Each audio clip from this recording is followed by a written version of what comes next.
Bismillah. İyi.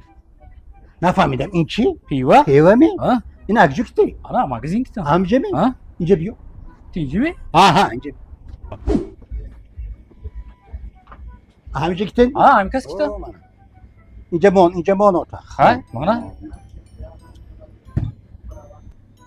اینا شما فروخته دی ها من چی بود؟ عرقتون هم باگی شما یا اولی ها هست اینجا عرقتون رو برای رتکنی که سیتا منم لاما اینا تez خونده رو همیشه برون برور داشتو Kış برون برو kış این هم با Aynes da sana namunca hatta etmencim var گیر لاما پولشه کی میتیاد اینا پولشه یه چیزی حرام با پول سیزید میشه بو شر نمیدارد می اینجا همه چیزی حلال فروختتون حتی چیز حرام فروخته قرارته با پول میگه خواهیجه نتون بگه خواهیجه نی مگزین فهمیدید می من فهمیدم اینجا عرق یگل باگشه پگه اونده با پریر که میکنیم یگون تا عرق نپوشد فهمیدید می خوش لاما خوش یه پول بواسه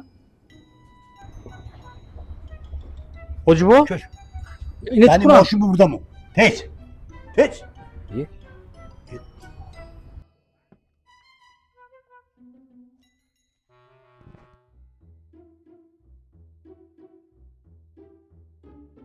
Hoca bu peyveme gelen maylas mı? Şar nemidirimi? چیزی حرام گفتن ننوشتن در کن راوی تو آب کته خوی İyi. Evet. Hayır. پیوا بوده سا